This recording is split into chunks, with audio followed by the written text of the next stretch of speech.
Hello students, welcome to this channel. How are you all? कैसे हैं आप लोग? आई होप आप लोग अपने घरों में सेफ हैं और आपने अपनी पढ़ाई क्लास 11 की पढ़ाई स्टार्ट कर दी है अपने घरों में। इस चैनल को जो कि कंप्लीटली डिवोटेड है क्लास 11 अपकमिंग क्लास 11 के स्टूडेंट्स के लिए, ठीक है। तो इस चैनल को आपने सब्सक्राइब कर लिया है और इसके सारे videos physics, chemistry, maths, bio सबके आप वीडियो रेगुलरली फॉलो कर रहे हो, नोट्स बना रहे हो। और मुझे व्हाट्सएप में बहुत सारे स्टूडेंट्स मैसेज भेज रहे हैं, बहुत सारे कमेंट कर रहे हैं, डाउट पूछ रहे हैं और इसको देख के हम और ज्यादा इंस्पायर होते हैं। एंड वी होप दैट ये इंटरेक्शन बना रहे और ज्यादा स्ट्रांग हो, है ना। बस एक चीज आप इंश्योर करो, कोई भी सब्जेक्ट के अगर आप वीडियो देख रहे हो तो उसको एंड तक जरूर देखो। वीडियो को एंड तक देखने के बाद ही आपका कॉन्सेप्ट जो है वो और क्लियर होगा, है कि नहीं। तो अभी हम क्या पढ़ रहे थे? अभी हम वेक्टर्स हमने स्टार्ट किया था। वेक्टर्स के 2 लेक्चर हो गए हैं। पहला तो इंट्रोडक्टरी लेक्चर था और दूसरे लेक्चर में मैंने आपको बताया था कैसे वेक्टर को ऐड करते हैं या सब्ट्रैक्ट करते हैं, उसके ज्योमेट्रिकल मीनिंग को, ज्योमेट्रिकल इंटरप्रिटेशन को हमने समझा था। तो आज वेक्टर एडिशन को ही हम समझेंगे, लेकिन आज जो हमारा मेथड होगा वो एनालिटिकल होगा, ठीक है। और इसमें आपको 2 वेक्टर को ऐड करके जो रिजल्ट आएगा, जो रिजल्टेंट वेक्टर आएगा, उसका मैग्नीट्यूड का फॉर्मूला मिलेगा, उसका डायरेक्शन का फॉर्मूला मिलेगा, है ना। सब्ट्रैक्शन भी हम देखेंगे और कुछ अच्छे क्वेश्चन भी डिस्कस करेंगे, सॉल्व करेंगे, ताकि आपको पूरा कंप्लीट इस टॉपिक का एक फील आ जाए, ठीक है। तो स्टूडेंट्स, चलो, आपने लास्ट लेक्चर में मैंने कोई होमवर्क नहीं दिया था क्योंकि वो ज्योमेट्रिकल मेथड पे था। आज के लेक्चर के बाद मैं आपको होमवर्क देने वाला हूं, तो लेक्चर को बहुत ध्यान से देखो और नोट्स बनाओ, ठीक है। तो सबसे पहला जो हम स्टार्ट करते हैं, जो मैंने फर्स्ट रूल हमने पढ़ा था वो क्या था? Triangle law of vector addition. Last lecture में मैंने इसको बहुत सिंपल लैंग्वेज में आपको समझाया था। अब देखो, आज मैं इसके स्टेटमेंट को फिर से मैंने लिखा है, लेकिन ये थोड़ा उससे ज्यादा टेक्निकल है, लेकिन आपको समझ में आएगा। धीरे धीरे आपका कॉन्सेप्ट जो है वो बिल्ड हो रहा है। इफ स्टेटमेंट पहले पढ़ लेते हैं। स्टेटमेंट क्या है? If 2 non zero vectors are represented by 2 sides of a triangle taken in the same order, then the resultant का मतलब ऐड करके जो आएगा, then the resultant is given by third side of the triangle taken in opposite order, ठीक है। ये आपको statement मिलेगा अपने बुक में। पहले आप इसमें क्या लिखा हुआ है आपको अच्छे समझ में आएगा। देखो, कुछ कुछ बातें हैं जो ध्यान रखनी है। सबसे पहला बात है, 2 non zero vectors are represented by 2 sides of a triangle. मान लो किसी ट्रायंगल का आपने 2 साइड लिया, है ना। लेट सपोज कि एक ये साइड है और ये दूसरा साइड है। मैं इसको लिखता हूं ए, इसको लिखता हूं बी, इसको लिखता हूं सी, ठीक है। अब देखो, ये ट्रायंगल के 2 साइड है, थर्ड साइड मैंने भी लिया नहीं। क्वेश्चन में क्या है? 2 non zero vectors are represented by 2 sides of the triangle. मान लो ए बी एक वेक्टर को रिप्रेजेंट करता है, उसको मैंने स्मॉल ए लिखा है, स्मॉल ए वेक्टर, और बी सी दूसरे वेक्टर को रिप्रेजेंट करता है, इसको मैंने लिया बी वेक्टर, ठीक है। और यहां लेने में कंडीशन क्या है? Taken in the same order. देखो, ये बहुत इंपॉर्टेंट है स्टेटमेंट का। सेम ऑर्डर करने का मतलब क्या होता है कि अगर आप एक के हेड पे देखो, दूसरे का टेल रखा हुआ है और एरो कैसे मूव कर रहा है? एरो सेम डायरेक्शन में मूव कर रहा है। मतलब अगर आप यहां से चल रहे हो तो एरो का मूवमेंट देखो, डायरेक्शन सेम है। मतलब एक का टेल हेड, फिर दूसरे का टेल हेड, है ना। ये एक के हेड पे दूसरे का टेल है, यानी ये कैसा ऑर्डर है? Same order. ऑर्डर मतलब क्लॉकवाइज एंटी क्लॉकवाइज। ये जो आपको दिख रहा है ये कौन सा ऑर्डर है, ये एंटी क्लॉकवाइज ऑर्डर है। तो दो साइड को, ट्रायंगल के दो साइड को आपने दो वेक्टर से रिप्रेजेंट किया है। जब आप वेक्टर को रिप्रेजेंट करते हो तो ये ध्यान रखो कि वो मैग्नीट्यूड और डायरेक्शन दोनों से रिप्रेजेंट होना चाहिए। मतलब इस ट्रायंगल का ए बी साइड का जो लेंथ है वो ए वेक्टर का मैग्नीट्यूड होना चाहिए और बी सी साइड का जो लेंथ है वो बी वेक्टर का मैग्नीट्यूड होना चाहिए। ठीक है, ओके। उसके बाद कहता है द रिजल्टेंट मतलब addition of two vectors will be given by third side of the triangle. अब ट्रायंगल का तीसरा साइड ड्रॉ करो, ठीक है, लेकिन किस ऑर्डर में करना है, अपोजिट ऑर्डर में करना है।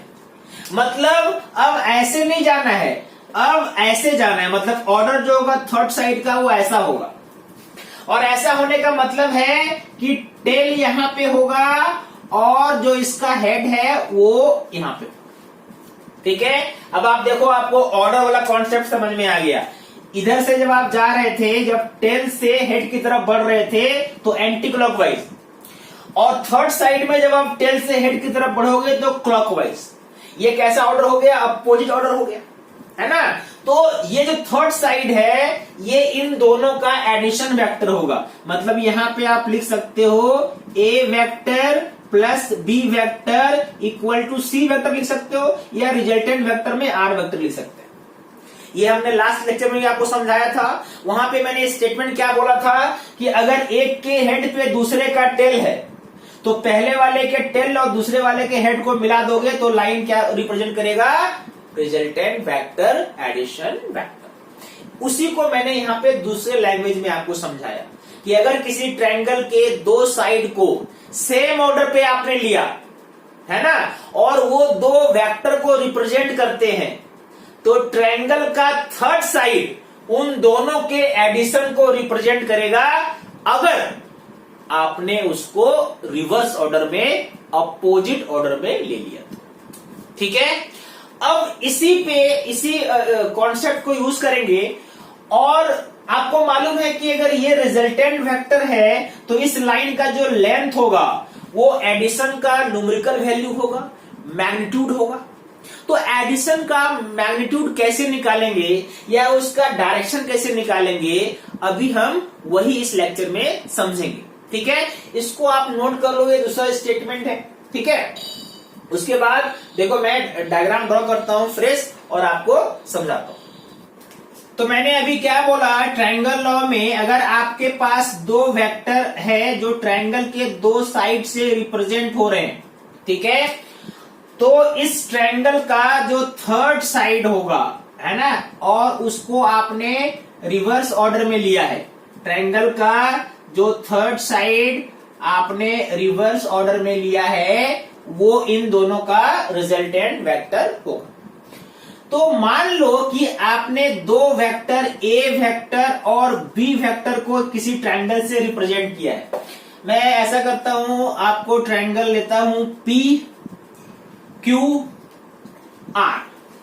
ठीक है, आपके पास दो वेक्टर है, ए वेक्टर और बी वेक्टर, और इन दोनों के बीच का एंगल मान लो दिया हुआ है थीटा। मतलब ए का डायरेक्शन और बी के डायरेक्शन में कितना का एंगल है, थीटा का एंगल है। अब आपको मालूम है कि ये जो पी आर है ना, ये इन दोनों का एडिशन वेक्टर है। मतलब A vector plus B vector, इसको मैं आर वेक्टर कहता हूं, that is resultant vector. Add करने के बाद क्या रिजल्ट आएगा, तो इस आर वेक्टर का, रिजल्टेंट वेक्टर का हम मैग्नीट्यूड फाइंड करेंगे और डायरेक्शन फाइंड करेंगे। कैसे फाइंड करेंगे, तो फाइंड करने के लिए आपको थोड़ा सा यहां पे एक कंस्ट्रक्शन करना पड़ेगा। आप क्या करो, आर से एक परपेंडिकुलर ड्रॉ करो, है ना। पी क्यू को थोड़ा आपने आगे बढ़ाया, पी क्यू आर मान लो आपने इसको एस लिखा, ठीक है, तो आगे बढ़ा के आपने यहां पे क्या ड्रॉ किया, परपेंडिकुलर ड्रॉ किया। मतलब हम क्या लिखेंगे, R S perpendicular drawn to P S, है ना। आर एस आपने एक परपेंडिकुलर ड्रॉ किया किस पे, पीएस पे, ठीक है, ध्यान से समझना। अब हम ये ट्रायंगल लेंगे आर क्यू एस। कौन सा ट्रायंगल, ट्रायंगल हम लेंगे in triangle R Q S. R Q S में आपको ये एंगल दिया हुआ है थीटा, ये एंगल कितना है, थीटा है। और क्यू आर साइड का लेंथ आपको मालूम है क्या, मालूम है। मैंने क्या बोला था, अगर कोई वेक्टर को आप किसी लाइन से करते हो रिप्रेजेंट, तो उस लाइन का लेंथ क्या होगा, वेक्टर का जो मैग्नीट्यूड होगा। यानी इस वेक्टर का जो मैग्नीट्यूड है, अगर मैं यहां पे लिखता हूं इसको बी वेक्टर का मैग्नीट्यूड, इसको हम सिंपली बी लिखेंगे, है ना। ये दोनों एक ही चीज है। या तो मॉड लिख दो आप, इसका मतलब होता है मैग्नीट्यूड, या आप एरो हटा दो तो बी क्या हो गया, मैग्नीट्यूड हो गया। तो बी क्या है, क्यू आर का लेंथ है, क्यू आर का लेंथ है। वैसे ही पी क्यू है ना, पी क्यू किसका ये हो जाएगा, मैग्नीट्यूड हो जाएगा ए का। तो इसको हम क्या लिखेंगे, पी क्यू के जगह में ए लिखेंगे। ये मैं आगे भी यूज करने वाला हूं, है ना। कोई भी लाइन से अगर आपने वेक्टर को रिप्रेजेंट किया है तो उस लाइन का लेंथ क्या होता है, उस वेक्टर का न्यूमेरिकल वैल्यू मतलब मैग्नीट्यूड। इतना तो आपको आता है, चलो वेरी गुड। अब ये ट्रायंगल लिया है मैंने, देखो आर क्यू एस, दिख रहा है आपको आर क्यू एस, ओके। अब मैंने अगर बोला बताओ कॉस थीटा कितना होगा, कॉस थीटा कितना होगा, तो कॉस थीटा क्या होता है, बेस अपॉन हाइपोटेनस। बेस क्या है, क्यू एस, और ये क्या है, क्यू आर। तो आप क्या लिखोगे, Q S by Q R. Q S आपको मालूम नहीं है तो क्यू एस को ऐसे रहने दो। क्यू आर आपको मालूम है कितना है, बी है। यानी इस इक्वेशन के हिसाब से क्यू एस का वैल्यू कितना हो गया, B cos theta, B cos theta, correct है, ओके। क्योंकि आपने एक ये नया ट्रायंगल बनाया है तो आपको ये साइड और ये साइड तो निकालना पड़ेगा ना। ये साइड बेस है और बेस में और हाइपोटेनस में कॉस का रिलेशन होता है, तो मैंने कॉस यूज किया। अब अगर मान लो आपको ये आर एस चाहिए, आर एस इस ट्रायंगल के लिए, इस एंगल के लिए क्या है, परपेंडिकुलर है। तो परपेंडिकुलर और हाइपोटेनस का रिलेशन कैसे निकालोगे, साइन से निकालोगे। तो वो भी ले लेते हैं, चलो। अब आपने इसी ट्रायंगल पे क्या लिया, साइन थीटा लिया। साइन थीटा जब लोगे तो परपेंडिकुलर क्या है, आर एस, और हाइपोटेनस क्या है, आर क्यू। यानी ये क्या लिखेंगे, R S by R Q. R S तो आपको निकालना है बच्चों, लेकिन आर क्यू आपको मालूम है। आर क्यू मतलब वही क्यू आर, कितना है वो, बी है। इसका मतलब आपको आर एस भी मिल गया, बी साइन थीटा। ये दोनों निकालना हमारा पहला स्टेप था। यानी इस ट्रायंगल में हमें क्या मिल गया, क्यू एस मिल गया। और क्यू एस कितना मिला, क्यू एस मिला बी कॉस थीटा, और आर एस कितना मिला, बी साइन थीटा, ठीक है। अब आपको जो जो चाहिए वो सारे साइड मिल गए हैं। तो अब राइट एंगल का कॉन्सेप्ट निकाल के, है ना, पाइथागोरस थ्योरम लगा के आप पी आर बहुत आराम से निकाल सकते हैं, ठीक है। कौन सा ट्रायंगल लोगे उसके लिए, बोलो, बिल्कुल सही, कौन सा ट्रायंगल लेंगे, हम ट्रायंगल लेंगे P R S, in triangle P R S. तो अगर देखो पी आर एस कैसा ट्रायंगल है, P R S right angle triangle है, तो P S square plus S R square, base square plus perpendicular square equal to P R square, that is hypotenuse square. यानी आप equation क्या बनाओगे, equation बनाओगे P R square is equal to P S square plus R S square. अगर आप P S को ध्यान से देखो तो पी एस को क्या लिख सकते हो, P Q plus Q S, P Q plus Q S. यानी ये क्या हो जाएगा, P R square equal to P Q plus Q S का square plus R S square. Correct है। पी क्यू आपको मालूम है, पी क्यू कितना है, ए है, और क्यू एस आपने यहां पे निकाला है, कितना निकाला है, B cos theta. That means ये क्या हो जाएगा, A plus B cos theta square, और आर एस क्या है, बी साइन थीटा स्क्वायर। इतना ही ना, एक्सपेंड करते हैं इसको ए प्लस बी के होल स्क्वायर में, तो ये हो जाएगा A square plus 2ab cos theta plus B square cos square theta, और इसका स्क्वायर करोगे तो ये हो जाएगा B square sine square theta. अरे यहां पे तो बी स्क्वायर कॉमन आ सकता है ना, देखो इन दोनों में आ सकता है कि नहीं कॉमन, तो कॉमन ले लेते हैं ना, कॉमन ले लेते हैं इसको, cos square plus sine square theta. और इतना तो आपको मालूम है कि cos square theta plus sine square theta क्या होता है, 1 होता है ना। यानी पी आर स्क्वायर का फॉर्मूला क्या आया, A square plus 2ab cos theta plus B square. और पी आर जब आप बोलते हो तो पी आर वेक्टर का मैग्नीट्यूड है। आर कौन सा वेक्टर है, एडिशन वेक्टर है, ए और बी को ऐड करके जो वेक्टर मिला वही वेक्टर क्या है, आर वेक्टर, और उसका रिजल्टेंट है, उसका मैग्नीट्यूड क्या है, पी आर का लेंथ। तो पी आर तो मिल गया ना, यानी पी आर मिल गया, तो एक्चुअल में आपको क्या मिल गया, आर वेक्टर जो है ना, आर वेक्टर मतलब क्या, magnitude of A vector plus B vector. और ये कितना मिल गया, ये इधर आके अंडर रूट हो जाएगा, A square plus B square plus 2ab cos theta.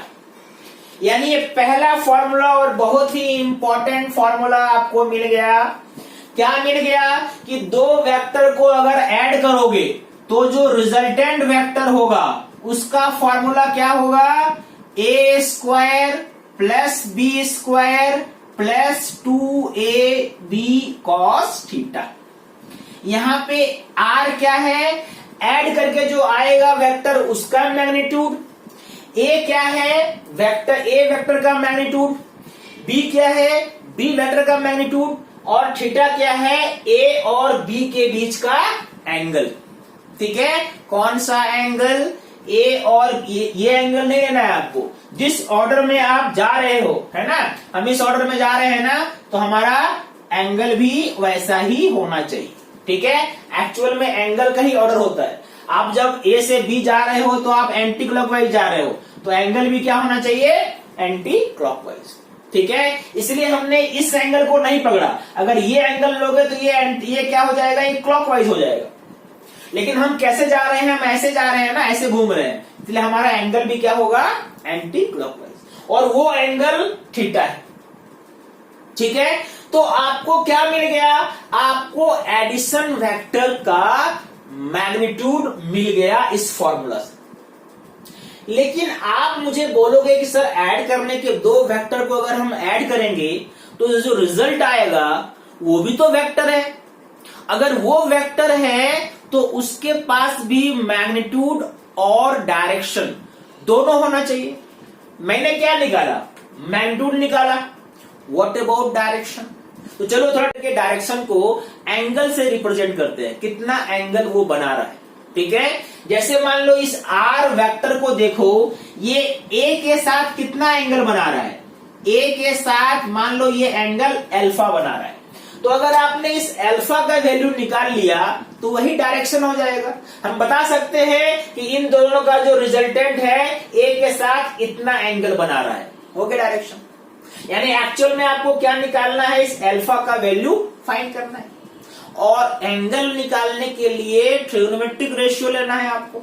तो ट्रिग्नोमेट्रिक रेशियो में आपको PS मालूम है और RS मालूम है, तो 10 यूज करो। क्या यूज करोगे, देखो मैं यहां पे क्या लिखता हूं, इफ दिस रिजल्टेंट वेक्टर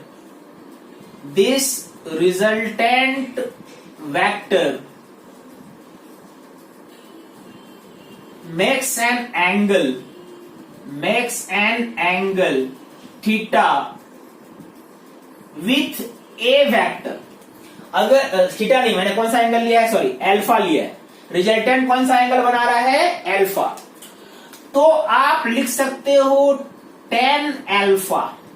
ठीक है, tan अल्फा इस ट्रायंगल में, कौन सा ट्रायंगल में, RPS में, अल्फा के साइड अपोजिट साइड ये है परपेंडिकुलर RS और ये है बेस PS, तो क्या लिखोगे, RS by PS, tan alpha equal to RS by PS। और RS तो आपको मालूम है क्या है ना, RS आपको मालूम है, RS कितना है भाई, B sin थीटा, RS है B sin थीटा, और PS का मतलब A plus B cos theta, ये क्या हो जाएगा, A plus B cos theta. This is the direction of resultant vector. ठीक है, यानी इस एनालिटिकल मेथड में दो वेक्टर को ऐड करोगे तो मैग्नीट्यूड कितना आएगा, इसका ये फॉर्मूला है, R equal to under root A square plus B square plus 2AB cos theta, और जो रिजल्टेंट आएगा उसका डायरेक्शन निकालने का ये फॉर्मूला है tan alpha equal to B sin theta divided by A plus B cos theta. इसको अच्छे से नोट करो, एक एक पॉइंट समझ के, बहुत इंपॉर्टेंट फॉर्मूला है। अब देखो, इसी मेथड को अगर आप एक्सप्रेस करना चाहते हो इन सेकेंड लॉ, जो मैंने आपको बताया था parallelogram law of vector addition, वहां भी ये बिल्कुल उसी मेथड से आप यूज कर सकते हो। ये कब यूज करते हैं, जब आपके पास दो को इनिशियल वेक्टर हो, मतलब दो वेक्टर जो एक ही पॉइंट से स्टार्ट हो रहा है, तो उसको पैरेललोग्राम का एडजेसेंट साइड मानते हुए आप इस पैरेललोग्राम को क्या करते हो, कंप्लीट करते हो। आपने ये कंप्लीट किया, ठीक है, तो मान लो कि ये A वेक्टर है और ये B वेक्टर है और इन दोनों के बीच का एंगल थीटा है। ठीक है, तो चूंकि ये पैरेलल है, तो अगर ये एंगल थीटा है तो कॉरस्पॉन्डिंग ये एंगल भी क्या हो जाएगा, थीटा हो जाएगा। और ये B वेक्टर है तो ये भी क्या हो जाएगा, B वेक्टर, क्योंकि इसके पैरेलल साइड्स क्या होते हैं, इक्वल होते हैं पैरेललोग्राम में। तो फिर से अगर आपने यहां से एक ड्रॉ किया परपेंडिकुलर, सेम कॉन्सेप्ट है, देखो। ठीक है, आपको क्या मालूम है, आपको मालूम है ये जो लाइन है, ये जो डायगोनल है, ये क्या है, ये A वेक्टर और B वेक्टर का एडिशन है, मतलब इसको हम लिखेंगे रिजल्टेंट वेक्टर। करेक्ट है। तो अब अगर आप ध्यान से देखो, वही वाला कंडीशन फिर से आ गया, आपको फिर से ये A है, ये B है, तो ये साइड क्या हो जाएगा, B cos थीटा, ये साइड क्या हो जाएगा, B sin थीटा। तो फिर से जब आप ये R निकालोगे तो A plus B cos theta का whole square plus B sin theta का होल स्क्वायर, जो मैंने अभी आपको समझाया ये राइट एंगल ट्रायंगल में, यानी R इक्वल टू फिर से वही फॉर्मूला आएगा, A square plus B square plus 2AB cos theta का अंडर रूट, R क्या है, रिजल्टेंट वेक्टर का मैग्नीट्यूड। और अगर मान लो डायरेक्शन आपको चाहिए कि रिजल्टेंट अल्फा A के साथ कितना एंगल बना रहा है, मतलब ये आपको अल्फा चाहिए, तो फिर से आप क्या लिखोगे, tan अल्फा इक्वल टू, ये साइड कौन सा है, B sin थीटा, और ये कौन सा है, A plus B cos theta. मतलब ट्रायंगल लॉ और पैरेललोग्राम लॉ दोनों के हिसाब से अगर आप सॉल्व करो, मेथड जो है वही है, फॉर्मूला भी सेम है। कोई भी इसको कब यूज करते हैं हम, जब कोइनिशियल हो, और ट्रायंगल लॉ का यूज करोगे जब दो वेक्टर को सेम ऑर्डर पे लिया है आपने, एक के हेड पे दूसरे का टेल है। समझ में आई बात? अब इसमें देखो आपको मैं थोड़ा एग्जांपल से समझाता हूं। मान लो, ध्यान से समझना, मान लो कि एक पॉइंट पार्टिकल है, ठीक है, इस पर इधर एक फोर्स लग रहा है 5 न्यूटन और इधर एक फोर्स लग रहा है मान लो 4 न्यूटन, और इन दोनों के बीच है एंगल 53 डिग्री, ठीक है। और मैंने आपसे पूछा, ये मान लो इसको मैंने बॉडी ए बोला, मैंने बोला find resultant force, find resultant force on A, find resultant force on A. तो आपको मालूम है ये दोनों वेक्टर क्वांटिटी है, इसका मैग्नीट्यूड दिया हुआ है और डायरेक्शन भी दिया हुआ है। तो रिजल्टेंट वेक्टर कैसे निकालोगे आप? तो रिजल्टेंट वेक्टर जो होगा आर, उसका मैग्नीट्यूड कितना होगा? A square plus B square. ए मतलब इसका कितना है मैग्नीट्यूड? इसका है 5, तो क्या लिखेंगे 5 स्क्वायर। इसका कितना है मैग्नीट्यूड 4, तो 4 स्क्वायर, और plus 2 into 5 into 4 into cos 53, ठीक है। कॉस 53 है, याद रख लो, कॉस 53 होता है 3/5। तो कॉस 53, कॉस थीटा की जगह में क्या यूज करेंगे? कॉस 53, और ये कितना हो गया 3/5। ये 5 यहां पे क्या हो गया? कैंसिल हो गया, यानी ये कितना आ गया 25 प्लस 16 प्लस ये कितना हो जाएगा 24, ये 40 प्लस 25 यानी अंडर कितना हो गया आंसर 65 न्यूटन। मतलब नेट फोर्स कितना लग रहा है बॉडी पे, रिजल्टेंट फोर्स कितना लग रहा है 65 न्यूटन। समझ में आई बात? अच्छा, अब अगर मान लो कि इसका, अब अगर मान लो इसका आपको डायरेक्शन चाहिए होता, ठीक है। अब इसका अगर आपको डायरेक्शन चाहिए तो आप क्या करोगे? इस पैरेललोग्राम को कंप्लीट करोगे, क्योंकि कोई इनिशियल वेक्टर है, तो आपने मान लो इसको ऐसे कंप्लीट किया, ठीक है। तो इन दोनों का ये जो डायगोनल है, ये है ना, ये डायगोनल ही रिजल्टेंट है इन दोनों का। ये कितना है इधर 5 न्यूटन, और इसका लेंथ कितना निकला है? इसका लेंथ आप अभी निकाल चुके हो कितना, √65 न्यूटन। अब इसके डायरेक्शन के लिए आपको ये वाला एंगल चाहिए होता है, जिसको मैंने अल्फा वहां पे लिखा है, और ये एंगल निकालने का फॉर्मूला अभी आपने देखा, कैसे निकालोगे? tan alpha is equal to क्या है b sin थीटा। b कौन सा? ये है ना b, देखो b, ये वेक्टर b है, तो यहाँ पे ये वाला वेक्टर b होगा, और ये कितना है, क्योंकि ये यहाँ पे 4 न्यूटन है और इसी के सामने आपने इसको लिया है, तो ये भी क्या हो गया 4 हो गया, यानी 4 इंटू साइन थीटा, थीटा कितना है 53। ओके, और इधर आ जाओ, अब ये क्या है a प्लस बी कॉस्ट है। a कितना है? a है 5 और b कितना है 4, और कॉस थीटा मतलब कॉस 53। साइन 53, अभी मैंने आपको क्या बताया कि कॉस 53 होता है 3/5 और साइन 53 होता है 4/5।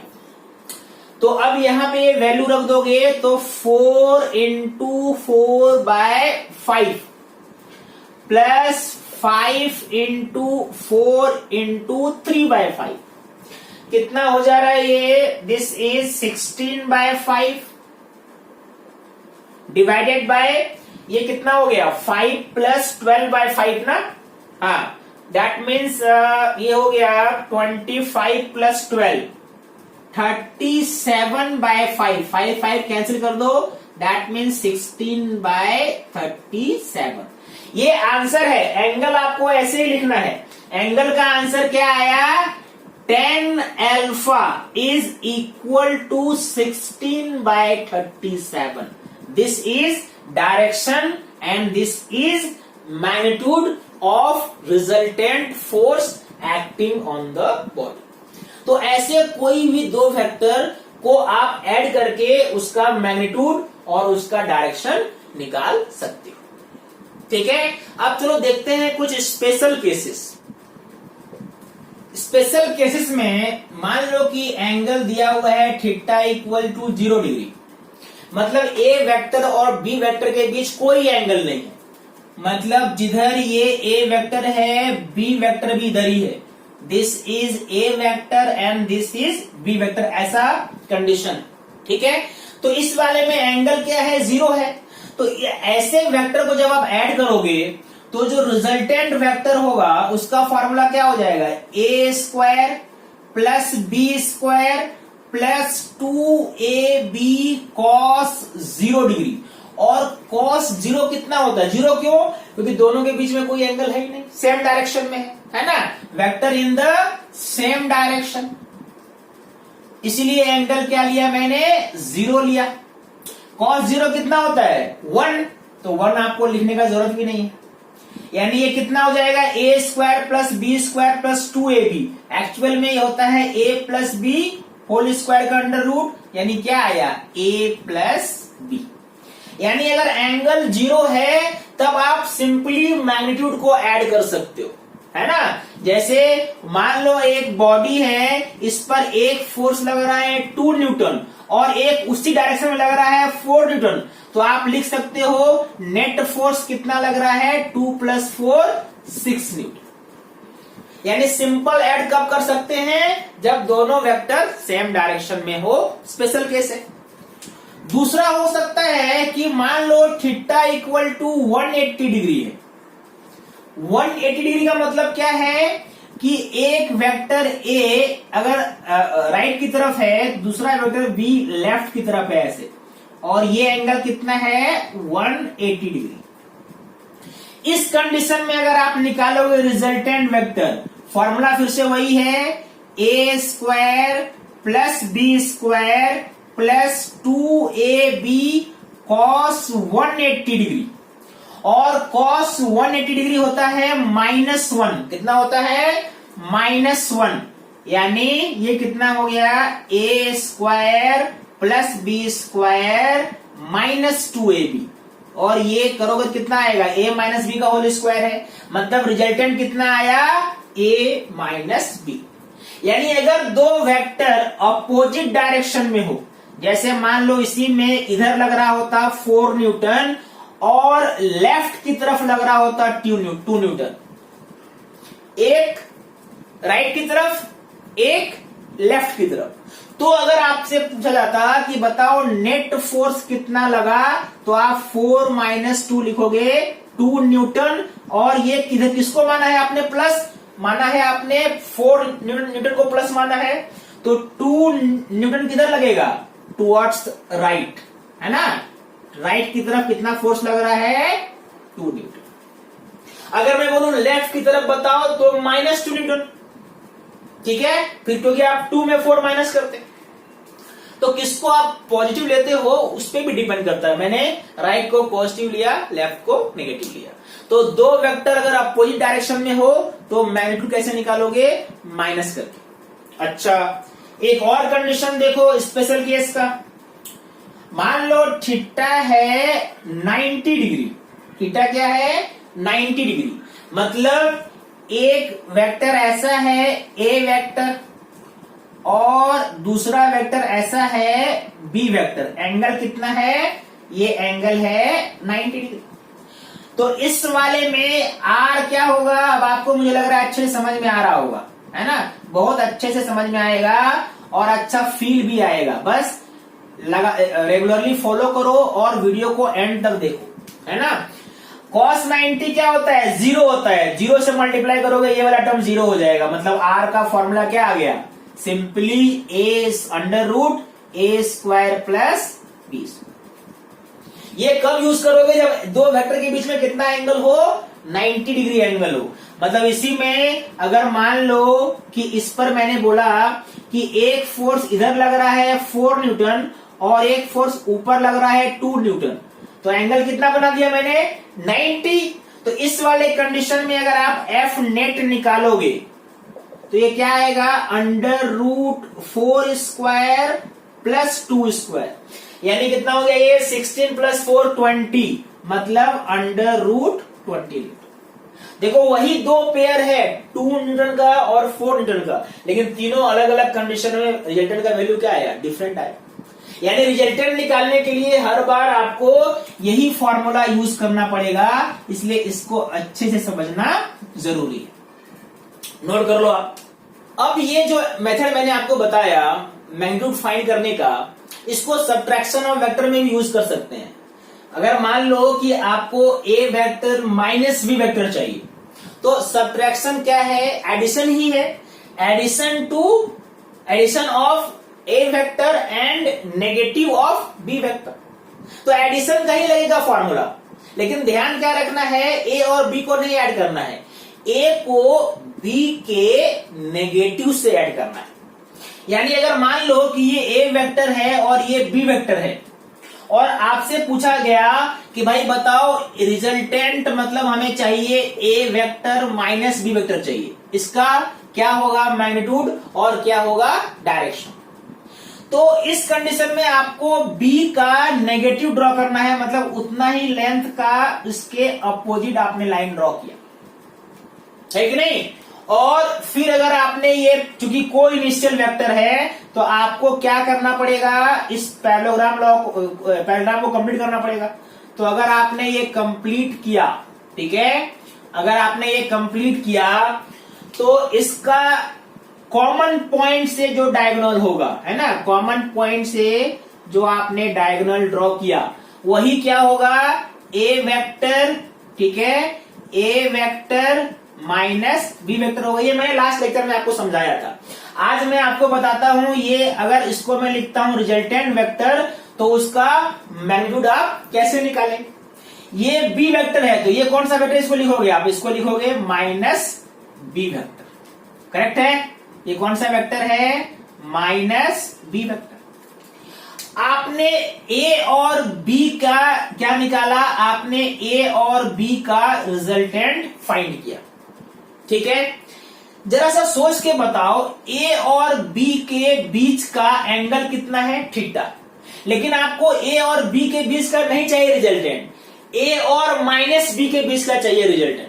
और रिजल्टेंट निकालने का मैंने अभी आपको फॉर्मूला क्या बताया, a² plus b² plus 2ab cos theta √। लेकिन चूंकि आपको ए और बी के बीच का नहीं चाहिए, ए और माइनस बी के बीच का चाहिए, तो एंगल भी ए और बी का मत लो, ए और माइनस बी के बीच का एंगल लो, मतलब ये वाला एंगल लीजिए।